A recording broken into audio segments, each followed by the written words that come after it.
नाज़रीन, आपको मालूम है कि प्रोफेसर आबिद फ़ारूक अलमारूफ प्रोफेसर बागी अब इस दुनिया में नहीं रहे। इनका जनाज़ा अदा कर दिया गया है और इनके जनाजे में बड़ी तादाद में आम शहरियों ने शिरकत की है। अलबत्ता कुछ ख़ास लोग भी इनके जनाजे पर आए, लेकिन आफ्ताब इकबाल इनके जनाजे पर ना आए, जो कि बड़ी हैरानकुन बात थी, क्योंकि प्रोफेसर बागी और आफ्ताब इकबाल का ताल्लुक़ बहुत गहरा और पुराना था।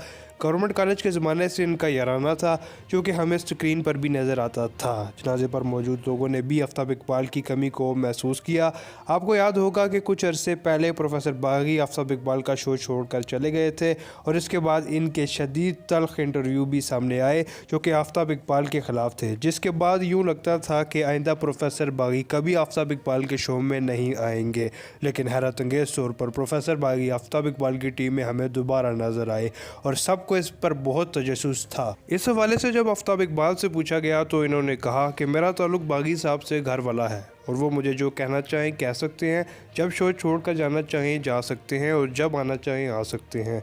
लोगों का ये कहना है कि आफ्ताब इकबाल को चाहिए कि वो अपने शो में वजाहत करें कि वो क्यों नहीं जनाजे में गए, और दूसरा अपने शो में प्रोफेसर बागी को बेहतरीन ट्रिब्यूट पेश करें। प्रोफेसर बागी के जनाजे में बब्बू राना, असद कैफ़ी समेत खबरदार की टीम के कई मेंबरान ने भी शिरकत की। पाकिस्तान की तमाम बड़ी खबरें जानने के लिए हमारे चैनल को सब्सक्राइब ज़रूर करें।